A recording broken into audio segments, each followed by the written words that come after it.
Greetings, Ken McAuliffe, the jazz vinyl lover, back again. Thanks everybody for subscribing to my channel. I haven't done this in a while. Life steps in sometimes and you just kind of go, what the fuck, where's it going?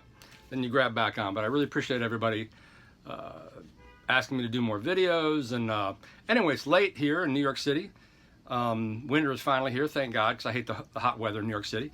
I just came back from Smalls Jazz Club. I'm doing a downbeat piece on Mike DeRubo, a great alto saxophonist, and a friend of mine who works at the Jazz Record Center sometimes. But this time I wanted to do a piece on just 5 random, I just pulled them right out, 5 of my random favorite jazz records with no particular relationship to each other. Just 5 that I like and that I know really well, and stuff you're gonna know definitely, and some stuff you don't know at all. Starting with a very popular record, John Coltrane, Ballads. I've heard some people say this was like a commercial allowance, that Coltrane didn't really want to do the Ballads record, you know, but I think, you know, to pigeonhole John Coltrane is just like a tenor saxophone genius, and then he went avant-garde, and then he went totally free, is to kind of limit him as an artist. All great artists in any art form address every variation of the human condition, I guess. You know, excitement, joy, beauty, pain, suffering, exaltation. Train did that maybe better than anybody. And this is just a great album with his classic quartet. I would even say if you're going to get one Coltrane record to start out with, this might be it. To just be taken with the beauty of his playing and the beauty of his interpretations. And they're all standards, I think, primarily. Say it over and over again. You don't know what love is, too young to go steady, all or nothing at all, I wish I knew. What's new, it's easy to remember. Nancy with a laughing face. You know, maybe Creed Taylor chose some of those tracks. I don't know. But, you know, Train's a master. He can play anything. And then from the 1970s, the great George Duke, The Aura Will Prevail. You know, it's interesting to see what's happening now in jazz on labels, not a label, but the group called Revive. You know, kind of a clearinghouse for all these different artists. They're kind of a management group. You know, the whole soul jazz / spiritual jazz thing is back full force. And you can hear it in records like, you know, Marcus Strickland's Twilight, definitely in Justin Brown, the drummer's latest record, NYUC, I'm not sure you pronounce it.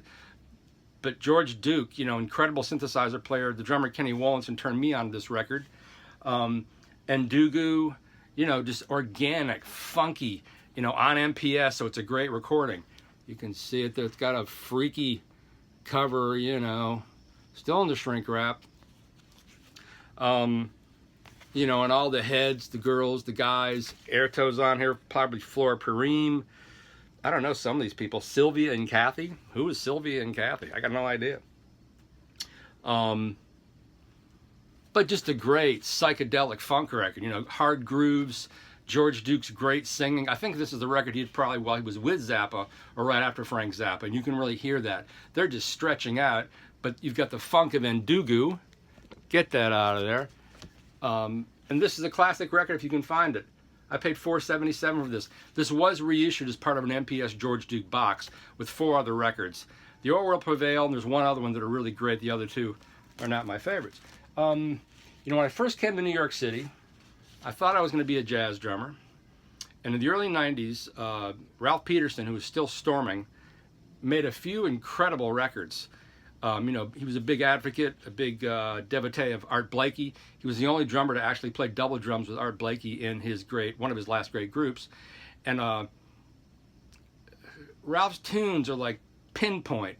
You know, there's studies and just incredible dynamics and really hard swing and great soloing, and everything is very tightly arranged, very explosive records.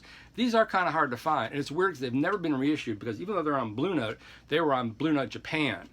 And so Blue Note Domestic has just kind of ignored him. It's a crime, because he put out 5 or 6 amazing records. And his latest records are good, but it's not like when he was a young firebrand and honestly sort of coked up.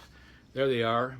Jerry Allen, Phil Bowler, Steve Wilson in there. Yeah, Terrence Blanchard. I mean, what a lineup. All those people are still making incredible waves, of course, except the late Jerry Allen.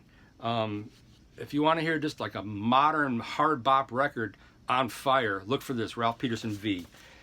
Also from the 70s, and you know, really popular now, spiritual jazz, M1 Dishi. you know, M1 this is not like a Headhunters record. I mean, it is Headhunters, I guess. It's not actually.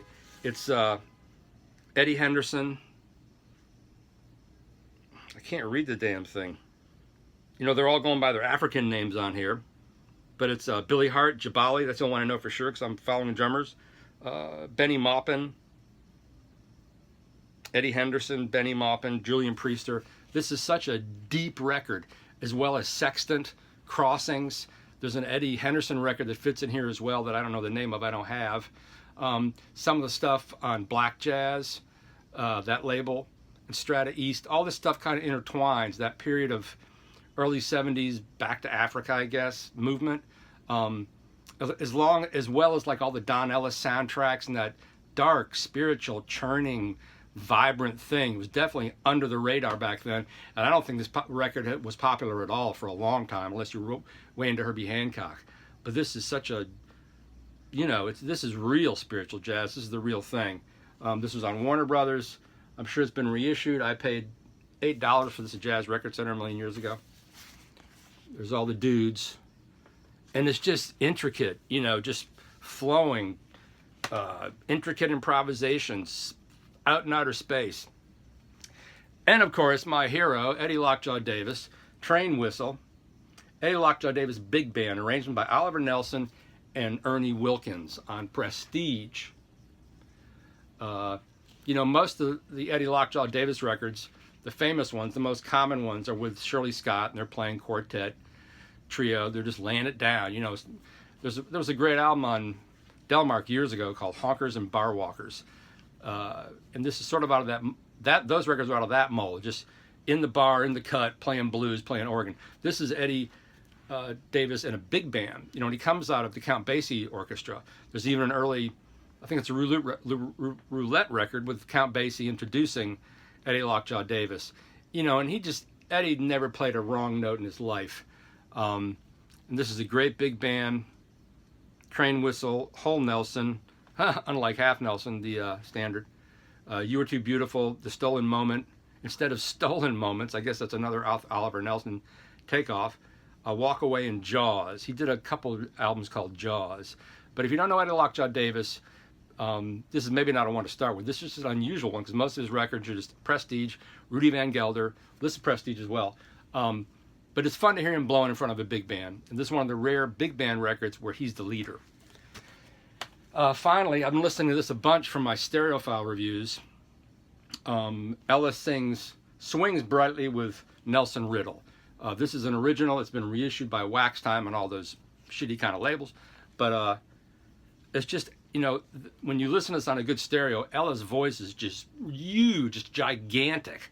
And you can hear all the hall reverb, or maybe it's the coil reverb played, I don't know. But it's a great record because it swings like mad, and you can tell she's having a ball. And she's still sort of young. And it's just a great example of why people love Ella Fitzgerald. She's just such a natural swing and such a natural voice. And if you don't have any Ella, this is probably a good place to start. This album's been reissued. It's not hard to find. It's in a big band. They're covering When Your Lover Has Gone, Don't Be That Way, Love Me or Leave Me, I Hear Music, What Am I Here For, I Won't Dance, which is really funny, I Only Have Eyes For You, Mean to Me, Alone Together, Pick Yourself Up. Liner notes by Benny Green, not the modern piano player, but the old trombone player. Anyway, that's my 5 records or so, just pulled out that I really dig. They're great jazz records. You know, if you're looking for ways to get into jazz, this is definitely a way to do it. This is as well, the Eddie Lockjaw Davis. If you're into the whole spiritual jazz, you know, if you're into Camasta Washington, find out where that came from. Not necessarily here, but Albert Eiler. I feel like Camasta Washington is a pretty good saxophonist. He makes these ridiculously long records, but it's essentially hip-hop production aimed at a hip-hop audience because it's got these choruses and there's like a beat going through it. It's definitely not acoustic jazz. But I digress. This is a great one that stretches out a little bit more. If you want to buy some great hard bop, that's very hard to find. This record, V. Ralph Peterson. Again, along the M1 Dishi funk jazz, psychedelic jazz vein. And you can't go wrong with ballads. You can put this on any time of day. If you're feeling bad, you're feeling up, you're feeling blue, you're feeling green. Anyway, thanks a lot for watching this. Ken McCall, the Jazz Vinyl Lover. Check out my group, Jazz Vinyl Lovers, on Facebook. And please check out my occasional work in downbeat and jazz times. And my favorite place to write in all the world, Stereophile.